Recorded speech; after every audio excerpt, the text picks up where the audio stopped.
నేటి నుంచి AP assembly సమావేశాలు ప్రారంభం కానున్నాయి. 5 రోజుల పాటు అసెంబ్లీ సమావేశాలు నిర్వహించనున్నట్లు సమాచారం. ఎన్నికల నేపథ్యంలో గత వైసీపీ ప్రభుత్వం ఓట్ ఆన్ అకౌంట్ బడ్జెట్ ప్రవేశపెట్టింది. మరోవైపు మాజీ సీఎం జగన్ అసెంబ్లీ సమావేశాలకు హాజరవుతారా లేదా అనేది సర్వత్రా ఆసక్తి నెలకొంది.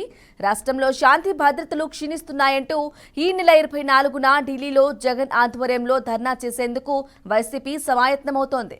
అలాగే సమావేశాలకు వైసీపీ అధినేత వస్తే సీటు ఎక్కడ కేటాయిస్తారనే దానిపైన చర్చ నడుస్తోంది.